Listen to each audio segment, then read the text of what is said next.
ರಾಜ್ಯದಲ್ಲಿ ಇವತ್ತು ಬೆಳ್ಳಂ ಬೆಳಗ್ಗೆ ಲೋಕಾ ಅಧಿಕಾರಿಗಳು ಸುಮಾರು 10ಕ್ಕೂ ಹೆಚ್ಚು ಜಾಗಗಳಲ್ಲಿ ರೇಡ್ ಅನ್ನು ಮಾಡಿದ್ದಾರೆ. ಎಲ್ಲೆಲ್ಲಿ ಲೋಕಾ ರೇಡ್ ಆಗಿದೆ, ಯಾರ್ಯಾರು ಬಲೆಗೆ ಬಿದ್ದಿದ್ದಾರೆ ಅನ್ನುವಂಥದ್ದನ್ನ ನಾವು ಡೀಟೇಲ್ ಆಗಿ ಈಗ ನೋಡ್ತಾ ಹೋಗೋಣ. ರಾಜ್ಯದ ಭ್ರಷ್ಟ ಅಧಿಕಾರಿಗಳಿಗೆ ಇವತ್ತು ಬೆಳ್ಳಂ ಬೆಳಗ್ಗೆ ಲೋಕಾಯುಕ್ತ ಶಾಕ್ ಅನ್ನು ಕೊಟ್ಟಿದೆ. ರಾಜ್ಯದ 7 ಜಿಲ್ಲೆಯ 10 ಸರ್ಕಾರಿ ಅಧಿಕಾರಿಗಳ ಮನೆ ಮೇಲೆ ಇವತ್ತು ಲೋಕಾ ಅಧಿಕಾರಿಗಳು ದಾಳಿಯನ್ನ ನಡೆಸಿದ್ದಾರೆ. ಎಲ್ಲೆಲ್ಲಿ ಅಂತ ನೋಡೋದಾದ್ರೆ ಬೆಂಗಳೂರು, ಶಿವಮೊಗ್ಗ, ಚಿತ್ರದುರ್ಗ, ಕಲಬುರಗಿಯಲ್ಲಿ ಇವತ್ತು ದಾಳಿಯನ್ನ ನಡೆಸಿರುವಂತದ್ದು.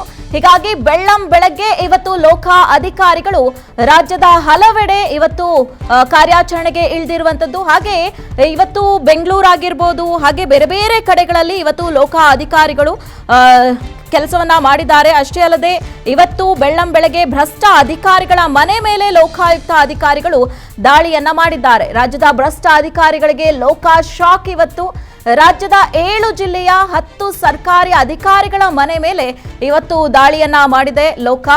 ಅಷ್ಟೇ ಅಲ್ಲದೆ ಬೆಂಗಳೂರು ಆಗಿರ್ಬೋದು, ಶಿವಮೊಗ್ಗ ಆಗಿರ್ಬೋದು, ಚಿತ್ರದುರ್ಗ, ಕಲಬುರಗಿಯಲ್ಲಿ ದಾಳಿಯನ್ನ ನಡೆಸಿರುವಂತದ್ರ ಬಗ್ಗೆ ಇವತ್ತು ಮಾಹಿತಿ ಸಿಗ್ತಾ ಇದೆ.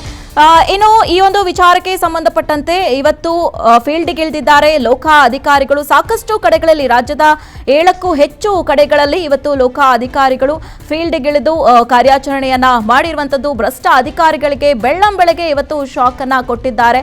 10 ಸರ್ಕಾರಿ ಅಧಿಕಾರಿಗಳ ಮನೆ ಮೇಲೆ ಇವತ್ತು ಲೋಕಾ ರೇಡ್ ನಡೆದಿರುವಂತದ್ರ ಬಗ್ಗೆ ಮಾಹಿತಿಯನ್ನ ನಾವು ಗಮನಿಸ್ತಾ ಇದ್ದೀವಿ.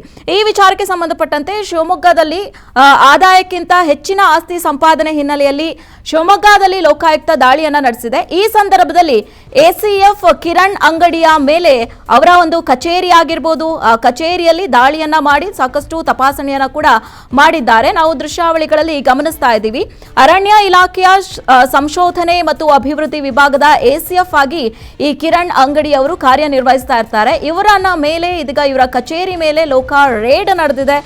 ಅಲ್ಕೋಳದಲ್ಲಿ ಶಂಕರ್ ರೇಜ್ ಕಚೇರಿ ಆವರಣದ ವಿಭಾಗ ಏನಿದೆ ಅಲ್ಲೇ ಇವತ್ತು ಲೋಕಾ ಅಧಿಕಾರಿಗಳು ದಾಳಿಯನ್ನ ನಡೆಸಿದ್ದಾರೆ. ಇನ್ನು ಕಳೆದೊಂದು ವರ್ಷದ ಹಿಂದೆ ವರ್ಗಾವಣೆಯಾಗಿ ಅಂಗಡಿಯವರು ಇಲ್ಲಿಗೆ ಶಿಫ್ಟ್ ಆಗಿದ್ರು. ಧಾರವಾಡದಿಂದ ಶಿವಮೊಗ್ಗಕ್ಕೆ ಪ್ರಮೋಷನ್ ಅನ್ನ ಪಡೆದು ಇವರು ಕಿರಣ್ ಅಂಗಡಿಯವರು ಇಲ್ಲಿಗೆ ಬಂದಿರ್ತಾರೆ.